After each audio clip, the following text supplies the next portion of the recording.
through all the iterations going back, but also, across the middle, that veteran leadership. And you don't want to install just a rookie there, like figure it out on the run. So you're hoping that replacement or that fill-in piece is actually already in the building. But again, if that's the case, if whether Levante's coming back or not, and some people think that's predicated upon, or Gerald McCoy talked about with Tom Krasnicki from 95, WDAE on Radio Row last week, that he can't guarantee Levante's ready to come back. His body hasn't spoken to him yet. He hasn't decided. But if you had a Myles Garrett on this team, I mean, how tempted would it be, or how much easier would it be to close the case with Levante to come back for week 15 or year 15? I'm thinking. Yeah. Right. So all right, Ed, we're gonna run from here, man. I appreciate the call. Well, you can use the second call if you want to. Good stuff as always. I want to continue to read the comments. I'll get you out of here because we got Turnbuckle Talk, and then I gotta be off by 11 because again, it's Josh Sweat says Christopher Cole. KR says evening Peter and Harry, go Bucks and go Sweat and Pratt from Cincinnati. I like it. David says Chase Young has never had 10 sacks in the season. The most he ever had was 7.5, and in 6 years he's only got 22 sacks. That's not good, but again, 25 years old, potential, but he has not been the same player since his rookie. Dave England says sound effects are back. Let's go! It's exciting! It is exciting, Dave. I'm glad that you like that. I figured it out. It was not the laptop. It was actually the user era. It's amazing how that works. Brady would want White, but he's on his last year of his contract. That's okay. Ed says Davis needs to be Robin. David needs to be Robin to his Batman. David says, I think Josh Sweat would be a more dominant threat on our defensive line than Young, and Young's injury prone. Makes sense. Ed says, I love it when the Greek comes on. His condo is so comforting. Ed says, Ray, don't forget Greenville, South Carolina for your next evacuation. Okay. There you go. Ed says, Fred and Butterson. I don't think it's Jason's heart to trade him. DEW. Okay. I don't think Barrett was that dominant. You had JPP, Sue, or Vita, or Barrett, who are the most focused on stopping. Definitely wasn't Barrett after that one season. Never got anywhere near those sacks again. Still pretty good. Not the 19.5 sacks. Of course, the Buccaneers are the best in the business at restructuring contracts. Good comment right there. Oh, yeah. Let's go out to Direct Target Marketing Group, which crowned me the best podcast in 2022. Yes. Appreciate that. The Sports Web, hands down, is the best podcast. Yes, sir. Appreciate that. Let's go out to Ed here. We are hitting at top mini picks to get free premiums, to get a proven edge rusher. We won't likely develop one, but the scheme doesn't focus on one guy eating all day. There's a lot of truth there. Yes, right? Absolutely. But it definitely helps you out. It helps the other guys. No, it does. There's a lot of truth there, too. Yes. Go Bucks. Absolutely go Bucks. Ed says the Drake attack is, go ahead and say that word. Defamatory. There you go. Louis says, I agree. I feel like a lot of people don't understand, and that's why they didn't like the halftime show. I thought it was great. Louis says, I think he definitely buried Drake. I enjoyed the halftime performance over the Super Bowl. I think a lot of people did. Cole, I want Sweater Crosby, but it doesn't cost much. Thank you, Cole. CSB, brother. Ooh, yeah. David says, being a Buccaneer fan, I still have to say people don't give props to the 49ers defense when they played Denver. They held that high-powered offense to 10 points. Bill Romanowski at that point was on so much steroids that he was basically just going around and hitting 11 guys at once. But no, that was a good defensive performance by the Niners that year. Ronnie Lott there. You had Charles Haley, the greatness of Charles Haley. I mean, there's so many. But Romanowski scared you. Yes. He really did. And then later on, you had Ken Norton also a part. And then he went to Dallas. I think it was because he messaged the girl from Stranger Things when she was very underage. That is correct. Right. We've heard that. Ray Kennedy, not Puff Daddy. Petty, not Petty. Laugh out loud. Ed, clarify. Ed again. East Coast, West Coast war started when Pac was shot at Quad Studio in New York right before Pac went to jail. But that is true. But then he, Biggie assumed, well, he didn't assume when Hit 'Em Up came out, that it was about, he said that he slept with his wife. Faith slept with his wife. So, of course, and then Tupac, when he did the not Hit 'Em Up, but he did Who Shot Ya, he assumed that was about him taking out Tupac at Quad Studios. So, again, the only thing that was made out was people assuming at that point. And I get it. That's rap beef. That's what it's about. That's what we enjoy to a certain degree. But then again, I kind of feel like, if those allegations aren't true, does it take away from the art? Just my question. That's Dude, all. I'm gonna show I'm gonna show your range, because literally Yes. right now I need you to take this to Turnbuckle Talk, because I look forward to this segment every week. I need you to get to Ralph. I need you to work it out after coming out of a reference and explaining the rap battles going back 30 years, brother. Thanks for having me on tonight. Go do your thing. I love you, Pete. All right. Love you too, brother. There you go. Tampa Bay, Ray Kennedy. Mr.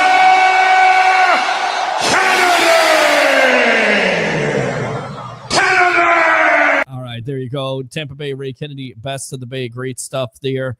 Yes, that's absolutely correct, Ed. So we can officially say that 2021 draft picks were a big bust, just like our 2016 draft picks. Yeah, definitely was not a good time. Look at this, and we're going to go out to Ralph in just a moment, but we got a call here, an update. So let's go out to this guy.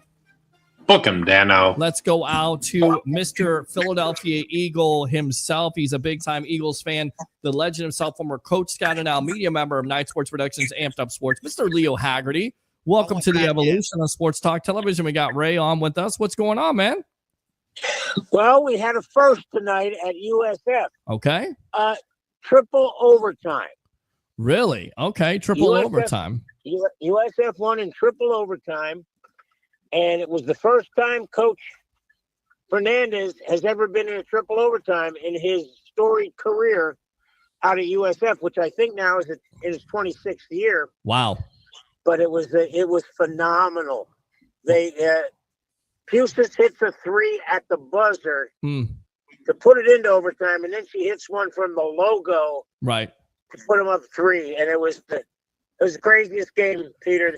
USF's down 3 with 2 seconds to go, and Rice has the ball. And Rice throws it out of bounds, and no one touches it. So USF gets to take it in, and Rice didn't guard the 3-point line. They just went out, boom, caught it, shot it. All you had to do was foul them before they got the ball, and it was a crazy game.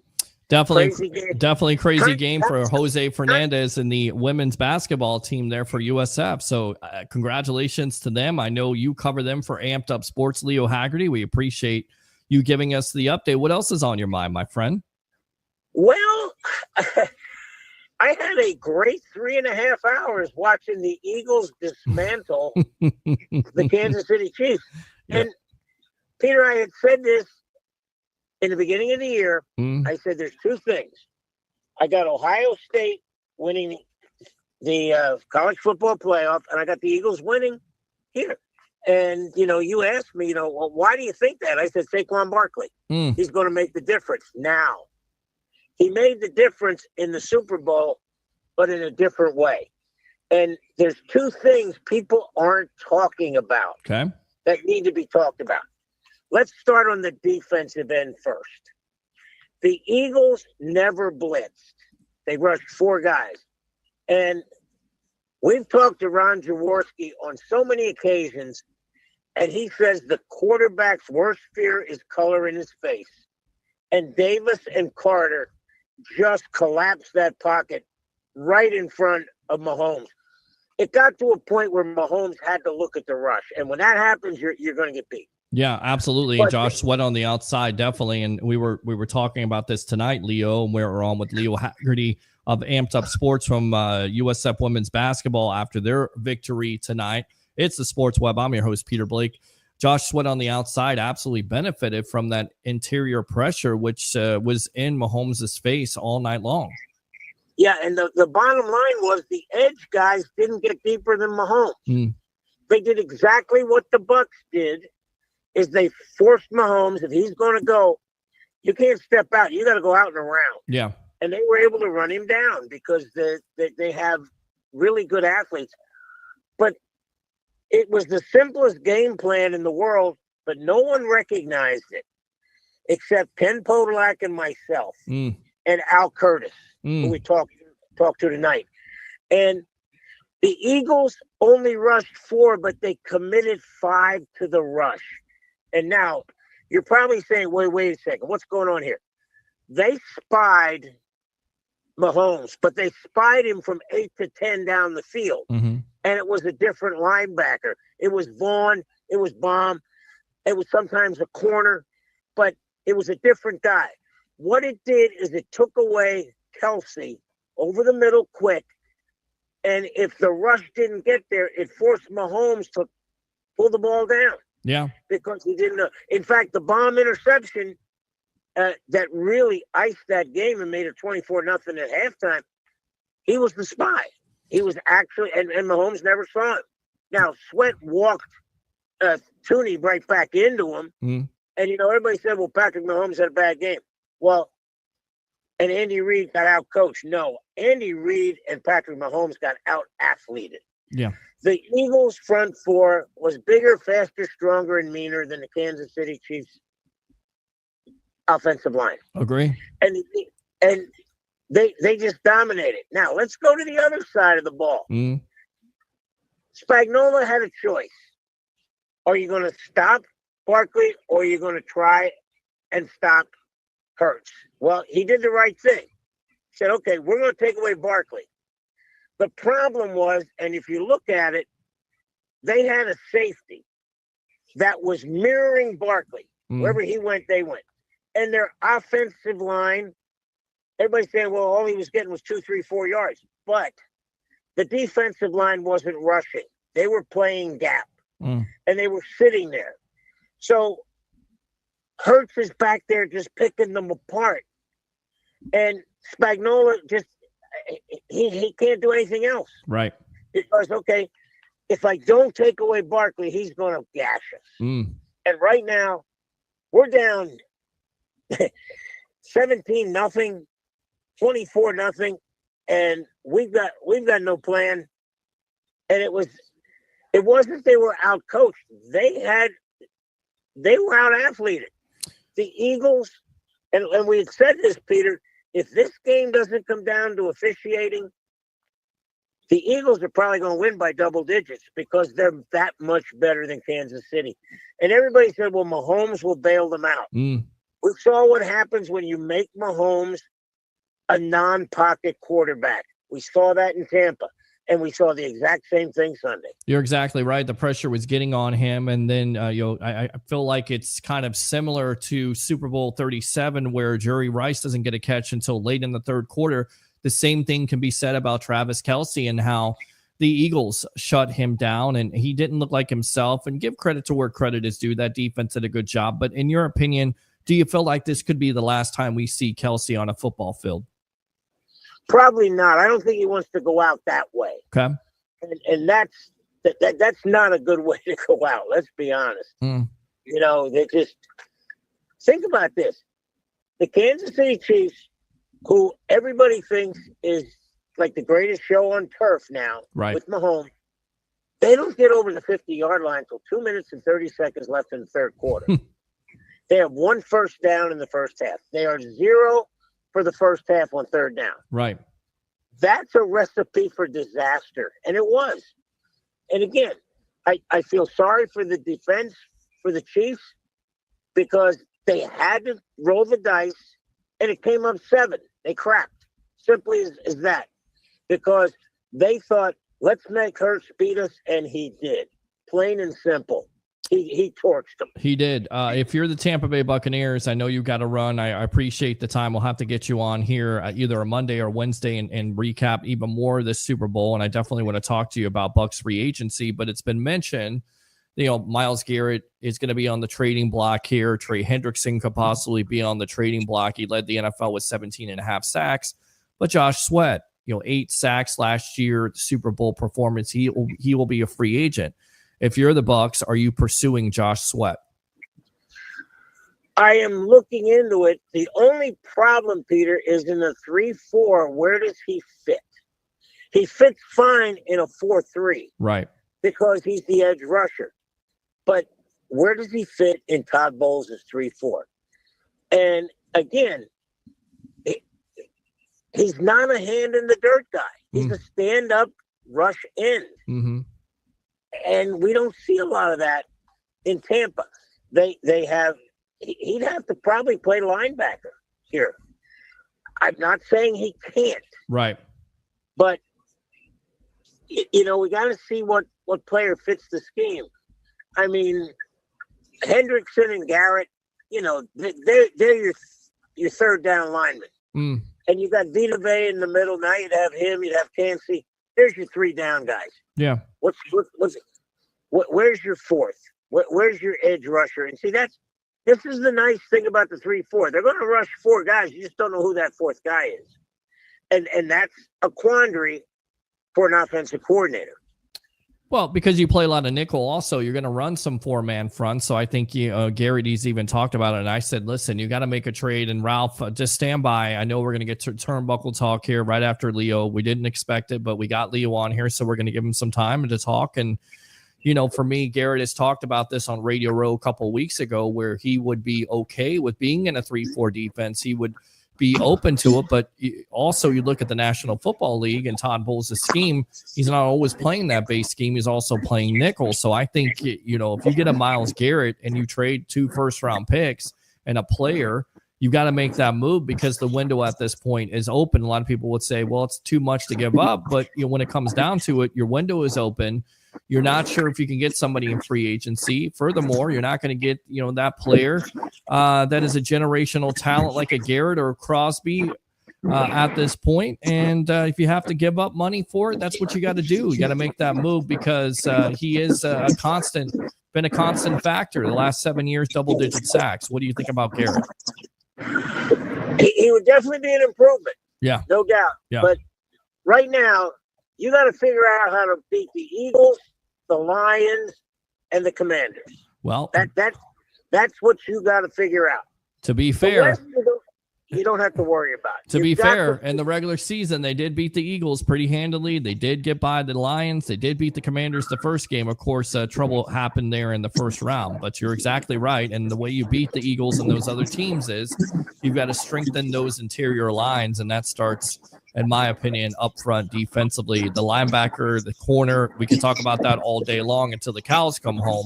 But if you don't have the pass rush to get after it, for me, it's even worse for that linebacker or for that corner. You've got to have that pressure up front. Leo, anything else here? Because I know you got to run, my friend. Yeah, real quick. Bruce Sell was on with Colin Cowherd today. Nice. And he brought up a great video and a great point. The Chiefs had a touchdown. Mm-hmm. They had Worthy in the backfield. They ran him out and emptied the backfield, and he's going against Vaughn, and he's running a go route. Right. Linebacker can't stay with him. It's not going to happen. Mm-hmm. Mahomes didn't have enough time to let the receiver clear. That would have been a touchdown because Mahomes would have dropped that dime right in there. So, again, when you go back to the National Football League, mm-hmm. the most important thing right now is a pass rush because you can sit there all night long and have the best defensive backs, the best linebackers. You can have the best back seven. If that quarterback can sit back there and throw when he wants to he wants to, and you're getting beat, it's not going to happen because these guys are good. Mm. These guys under center, they're the best of the best. And if you let a guy like Jared Goff, Jalen Hurts, Daniels, you let them hang back there, they're going to pick you apart. They are going to. And that's the biggest problem right now is the Bucs have to find a way to make the quarterback uncomfortable. Make him uncomfortable quickly. And I know this is going to really tick off Harry, but I'm wondering if Washington sent a playoff share to the Bears for taking Caleb Williams. Yeah, we need to talk about this on Monday. We need to get you on here on Monday because we haven't been able to get you here on Wednesday. Can you come on Monday night at 9:00? Yeah, because there's just too much happening with basketball and hockey right now. It's crazy. I get it, my friend. We'll get you on Monday night at 9:00. Get to your Turnbuckle Talk because I got a little bit delayed with a triple overtime. But Peter, thanks for taking my call. Appreciate it. Yes. Well, here we got your sound effect too. Book him, Dano. Definitely. All right, Time my to- friend. I time to appreciate book you. it. Yes, absolutely. Leo Haggerty, former Coach Scout and now media member of Night Sports Productions and Amped Up Sports. We appreciate your time here on the Evolution. All right. Glad I could contribute, Peter. Hey, have a great night. Hey, tell Ray. Just tell Ray. Yeah. Yeah, exactly, Ray. All right, Leo. Good stuff there. Let me get him. Let me go out to Ralph Williams here. Ralph, welcome to the Evolution of Sports Talk Television as we get ready for Turnbuckle Talk. Really quick, your initial thoughts on Super Bowl 59. Well, I really wasn't rooting for any team here. I didn't want Kansas City to get 3 in a row, but that wish happened. But at the same time, I didn't want Kenny Pickett to get a Super Bowl ring, but he got one. So did 2 other Pitt players, Avonte Maddox and AJ Wood. So it was I expected the Eagles to come out like they did, and it was great to see Kellen Moore call a good game here and go out on top to go start his head coaching career with the New Orleans Saints. Unlike Ben Johnson, of course, who blew it in the Detroit game when they played in the playoffs there, and then had to go to Chicago, like that. So it was good to see Kellen Moore.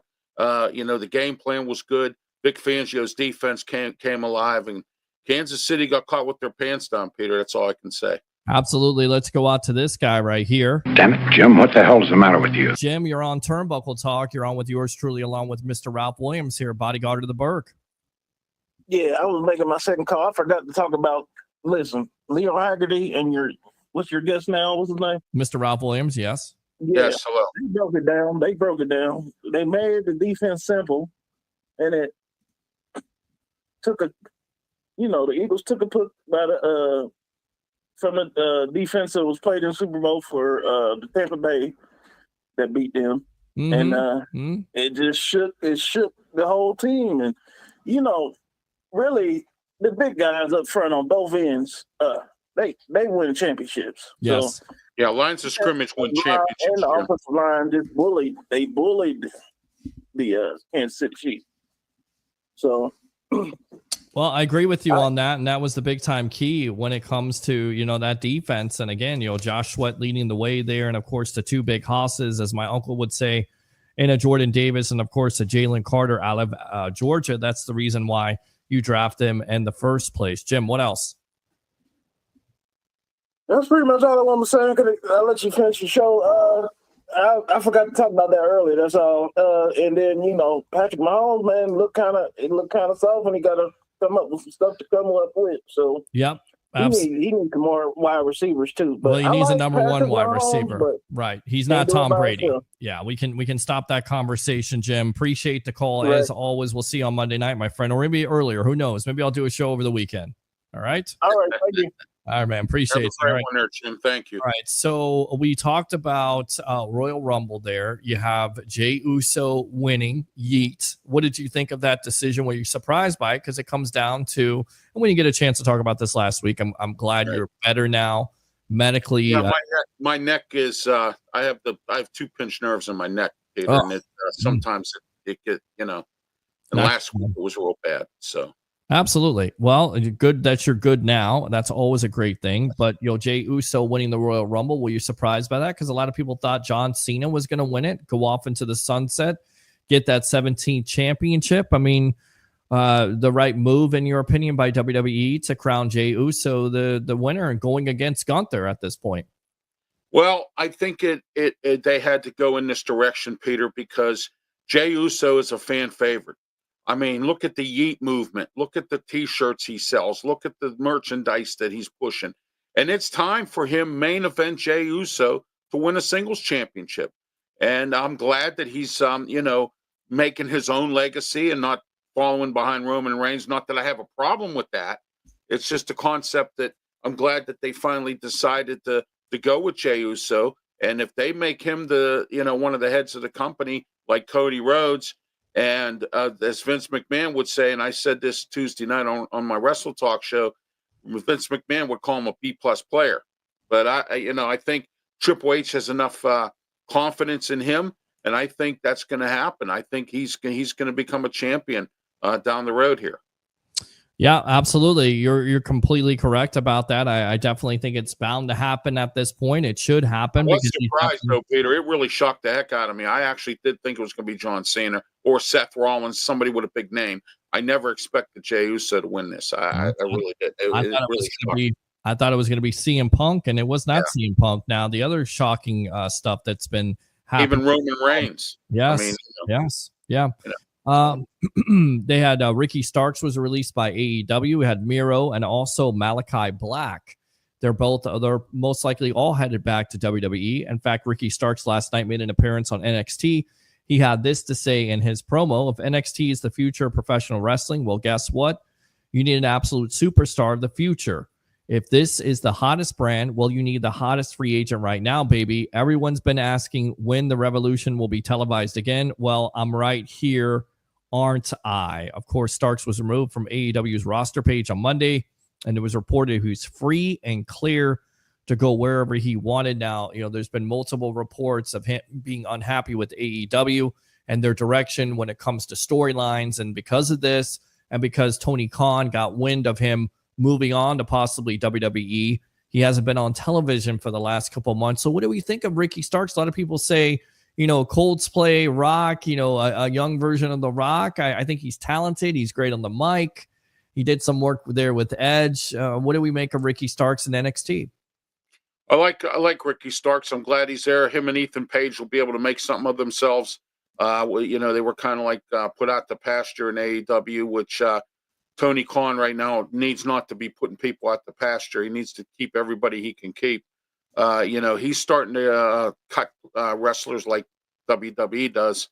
And Malachi Black coming back's a good idea. He could possibly be joining the Wyatt Six maybe because Bo Dallas is supposedly hurt and it may not even be coming back. So we'll see where that goes. And Miro, we'll see if he can come back and do something with himself. He's done nothing in AEW for a while, and he was kind of a dead horse in WWE. But let's see if he can get the saddle back up and get back on the trail. Yeah, if anybody can promote those guys, it's Triple H because he's familiar with them. He built up Miro at the time, Rusev Day, and then also Malachi Black. I believe it's Alistair. Is it Alistair? Alistair Black, yes. That's what he was when he was here, yeah. Tommy, sorry, in the WWE, man. I'm sorry. Correct. No, that's okay. Tommy Dreamer had this to say when it came to Ricky Starks. If you're Ricky Starks and you got called up to the main roster today, where the hell do you fit in?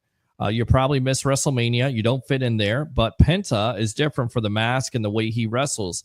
It was two different debuts. Ricky also needs it to also clear up whatever stigma or whatever negative things the fans say about him, because then WWE has to sit there and say, does this kid have an attitude?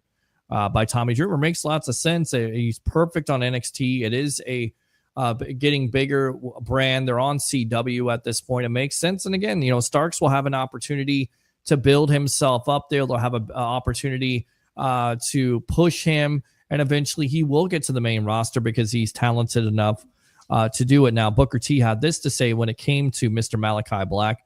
He says, look at it from this perspective. Malachi Black in WWE, everything was done for him. He didn't have to write stories. He didn't have to create the factions. But then you go to AEW, and it's like you're going to these independent shows. You go, what do you want me to do? And the promoter goes, what do you want to do? Booker believes that some WWE stars thrive in a structured environment like WWE, as executing an idea is not always as easy as playing a role. Black wasn't the only former WWE star that Booker thought struggled with AEW's creative process, as he believes former WWE United States champion Miro also suffered under Tony Khan's lack of direction. I think going over there and not having that structure hurt a guy like Malachi Black. Going over there, not having the structure led to a guy like Miro writing his own promos. Booker believes leaving WWE's system only hurt the likes of Miro and Black. It's not conducive way to go out and create a promotion and run a promotion. Can you imagine Hollywood actors showing up with their own scripts?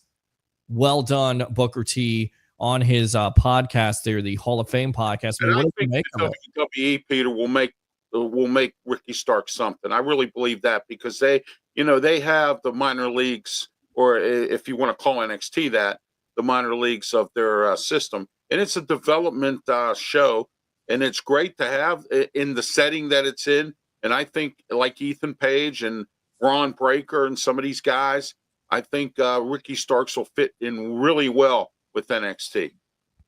Yeah, I agree with you on that. And I will go to this. WWE also had their own releases, according to Fightful's Sean Ross Sapp, Sonya Deville, Cedric Alexander, who could be in AEW there with the Hurt Syndicate, if you will. Yes. Luke Gallows, Carl Anderson, Blair Davenport, Giovanni Vinci, Isla Dawn, Paul Ellering, AOP's Akim and Razor, which I don't understand how they That shocked me. That shocked me to death, Peter, because I actually thought with this Final Testament or whatever they were called, they were supposed to really beef them up. And again, they wasted their time, in my opinion. And if I'm them, I'd go to TNA or somewhere and make something of myself, because that seems to be the place to go, or AEW, and try to make something of yourself. All right, I want to go back to these comments here really quick. Let's see here. Dave says, I say we should all talk Snoop Dogg and Kid Rock into collaborating together for a halftime show. I think why not? Why can't they do it? Did you agree with the Hall of Fame class of 2025? It's a great question there with Sterling Sharp. I definitely think he deserved to be in there. Jared Allen. I didn't see a lot of disagreements. Like, guys had to wait a little bit, but I think everybody was deserving. I mean, did you agree with the Hall of Fame class there, Ralph? And how come there weren't more? Because I know Tony Dungy was disappointed that there weren't more people voted in, more players voted in, especially in Eli Manning. Yeah, I agree. I think Eli Manning should have got in. I also believe that Hines Ward, who for like the 10th time has tried to get in here, is not in. James Harrison. From the Steelers, of course, and in a few years, Ben will be starting to work his way into it, Ben Roethlisberger. So, but I like what I see this year. I do. I think it's a nice class. I just wish Eli was in it. He deserves to be in it. He won 2 Super Bowls and played for a Giants team under Tom Coughlin, who, unlike now, or then was a great football team. Yeah. So. Right, absolutely. It's a good point. All right, we'll continue to read these comments here. Ed says, "Pin the number, please." We did. Christopher Cole, I can put a statement out on his ability. It was a strong statement, absolutely. Ed, Leo can turn the blinker off now. Thank you, Ed. Absolutely missing the Dominican Sue along with Vita. Big time hosses. Mahomes was so inaccurate too. Ed says, yeah, those guys can never be replaced. Eagles are loaded, but Kelsey looked old and uninterested. Bregman is going to the Red Sox. Dang it. Christopher Cole, Bucks defense allowed Cousins and Rattler to go off. Who could forget that? And I did like the Flair win. I was hoping for a newcomer from NXT. Did you like that? Charlotte Flair coming back into the Royal Rumble there. It was all expected. I mean, she's going to be, the one that's going to be in WrestleMania. Did you agree with that? I do. I agree with it. But, I have to look at this perspective, too. Like you said, somebody from NXT there, the commenter said there, because they have worked hard. Charlotte Flair's been hurt. She should start at the bottom and work her way back up. Yeah. But I do agree with it for the purpose of selling tickets and ratings and things like that. And also, too, she got to get into something because her and Andrade broke up or divorcing or whatever. Yeah, there seems to be a lot of that going on there in WWE right now. Lots of divorce, NXT, lots of people divorcing, breaking up. 350 days on the road there, Peter. Yeah. I watched the documentary. There you go. Good stuff. All right, I want to wrap this up because we're going to have an abbreviated edition. Roommates, yeah. Yeah, absolutely. How's Alexander doing? You still have him? Is doing great, especially when he's quiet and he doesn't bark when people knock on the door. He does that sometimes and it wakes everybody up. Yeah. Let's go out to Freddie Prinze Jr., who predicts that John Cena's WWE career will end. He says he keeps saying the championship 17-17, so I can hand it to the man that gets 18. Prinze, of course, used to be a writer for WWE at the time. I think Cena at this point in his career, where he wants that tragic ending instead of the hero's ending. He was the hero for so long. He changed a lot since I worked there. So that's why I think he sees a cooler, unique story. Do you agree with it? Because I kind of feel like they're going to give the belt to John Cena, and then eventually Cena will drop the belt to someone to put them over, because that's what Cena does. He does the best thing for business. That's what it's all about. It's what Triple H So do we feel like that's going to happen where John Cena does get the 17th title? Does he fall short? What happens in your opinion? I think he gets the 17, walks out, goes away in the sunset. JBL once said, "Big match, Sean," because you know why? He's always good for the big match, but he always blows the big one too. I mean, but JBL once always said that it's called Big Match John. One other thing I wanted to say was I was just at a wrestling event on Saturday here in Pittsburgh. I got to meet once for a second time. I got to meet EC3, the NWA World Champion. And I also got to take a selfie with Mark Madden. I haven't seen Mark in a long time. And I also got to take a selfie with Congo Kong. Very nice, man. Very nice. It's good stuff. We got to have EC3 on here sometime. Maybe you'll hook that up for us. Yeah, he's a good guy. He All really right. is. Ralph, we appreciate his the time. character well, though. He does. Absolutely. Ethan Carter III. Appreciate the time, my friend, as always. And we'll see you next week. Okay. I'll be here. God willing, and the creek don't rise. There you go. Love it. Love it. Have a great one, Peter. Thank you. Have a good night. Thank you, sir. There you go. So that's the end of that. We'll keep it down. Guys, like and subscribe to the Sports Web on YouTube. Thanks a lot to all the guests tonight. Mr. Harry the Greek, of course, Tampa Bay Ray Kennedy. We had Leo chime in there. And, of course, Ralph Williams. If you want to be my friend on Facebook, you should, because you got 329,000 new viewers on Facebook alone. Just keep on building this brand. It's the evolution of Sports Talk Television. Peter H. Blake. And do three things. We're going to keep it silent. Bring your passion. Bring your excitement. Just don't bring any nonsense. Once again, I'm your host, Peter Blake, your Rolex reporter. What time is it? It's my time. And for fans of the Sports Web and the Tampa Bay sports fan, it's your time. We'll see you next time on the evolution of Sports Talk Television. As always, go Bucks.